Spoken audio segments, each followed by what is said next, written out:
Shalom, selamat malam. Bersama saya Yosia Arifin. Renungan pada malam hari ini dari Pendeta Dr. Erastus Sabdono yang berjudul Mengubah Rutinitas. Harus selalu kita ingat bahwa kitalah yang menentukan nasib kita sendiri. Kitalah yang menentukan diri kita sendiri apakah kita dapat menjadi dewasa sesuai dengan usia rohani kita atau tidak. Kita yang menentukan apakah kita mau menjadi orang saleh atau orang suci sesuai dengan standar Allah atau tidak. Apakah kita mau hidup tidak bercacat, tidak bercela atau tidak. Kita yang harus menentukannya. Allah menyediakan sarana untuk pertumbuhan dan pendewasaan. Tetapi apa yang Allah sediakan dapat menjadi sia-sia jika kita tidak memiliki respons, reaksi, dan langkah yang benar dan tepat. Inilah yang harus kita hayati dengan benar. Ibrani 12 ayat 16, janganlah ada orang yang menjadi cabul atau yang mempunyai nafsu yang rendah seperti Esau, yang menjual hak kesulungannya untuk sepiring makanan. Sebab kamu tahu bahwa kemudian ketika ia hendak menerima berkat itu ia tolak. Sebab ia tidak beroleh kesempatan untuk memperbaiki kesalahannya, sekalipun ia mencarinya dengan mencucurkan air mata. Inti dari pembacaan ayat ini adalah Esau yang kehilangan kesempatan. Setan itu licik. Ia menggunakan irama hidup kita yang salah untuk menghambat pertumbuhan rohani kita agar kita tidak mencapai puncak, agar rohani kita tidak bertumbuh normal. Kalau kita membaca firman Tuhan di Roma 8 ayat 28-29, Allah bekerja dalam segala sesuatu mendatangkan kebaikan bagi orang yang mengasihi Dia. Kata segala sesuatu itu menunjukkan bahwa tidak ada momentum yang sia-sia. Momentum yang Tuhan berikan kepada kita pasti momentum yang bisa berguna atau berfaedah bagi pertumbuhan iman kita.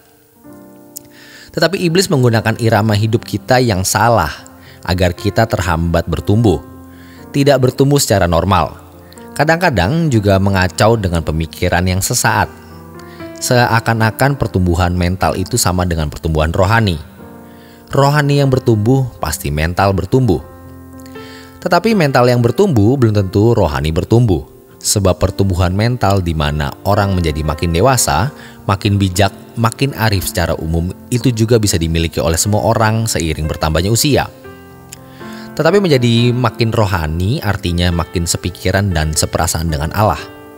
Ini bicara mengenai kecerdasan untuk mengerti kehendak Allah, apa yang baik, yang berkenan, dan yang sempurna. Ini bisa bersifat transenden, melampaui akal. Tetapi kalau hanya arif dan bijaksana, ini hanya imanen. Melalui fakta-fakta empiris yang pada umumnya manusia alami, itu bisa membuat manusia menjadi dewasa mental. Tetapi Allah bekerja dalam segala sesuatu. Transenden artinya melampaui akal.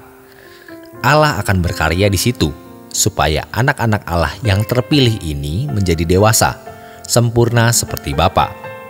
Maka kita harus memperhatikan setiap momentum yang Tuhan izinkan kita alami dan lewati, yang di dalamnya pasti ada manfaat bagi pertumbuhan rohani kita. Untuk bisa sepikiran dan seperasaan dengan Allah tentu sangat mahal harganya. Kalau Allah pencipta langit dan bumi, memilih kita menjadi umat pilihan, menjadi anak-anaknya seperti yang dikatakan di Ibrani 12, Bapa di dunia ini tahu mendidik anak-anaknya dalam waktu yang pendek, sesuai dengan apa yang dipandang baik oleh Bapa atau orang tua di dunia.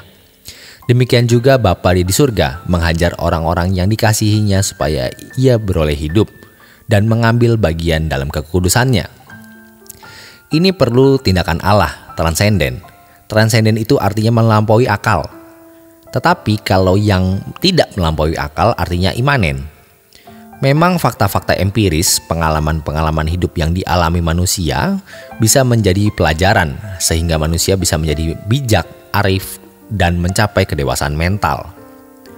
Tetapi anak-anak Allah akan mengalami dan menerima penggarapan Allah. Kalau ia memanfaatkan momentum, ia harus mengerti momentum yang diberikan kepadanya dan memanfaatkannya dengan tepat. Irama hidup yang salah yang sudah kita warisi sejak dulu dan juga berbagai pengaruh hidup dari manusia di sekitar kita itulah yang menghambat kita. Bahkan bisa menggagalkan rencana-rencana Allah untuk menjadikan kita sempurna seperti Bapa dan serupa dengan Yesus.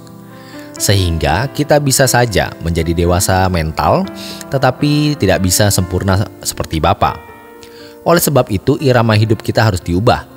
Kalau kita mau berubah, rubahlah rutinitas kita. Ini adalah hukum kehidupan yang merupakan kunci supaya kita bisa mengalami perubahan sesuai yang Tuhan inginkan. Hendaknya ini kita ingat terus-menerus dan kita lakukan. Mengubah rutinitas akan membantu kita mengubah hidup kita. Kalau kita tidak mengubah rutinitas kita, maka kita akan kehilangan momentum-momentum yang berharga. Harus diingat bahwa setiap momentum adalah sarana dari Tuhan untuk dapat menggarap hidup kita. Di dalam setiap momentum pasti memuat pelajaran rohani dari Tuhan agar iman kita semakin didewasakan dan disempurnakan. Demikian renungan pada malam hari ini. Selamat beristirahat, Tuhan Yesus memberkati.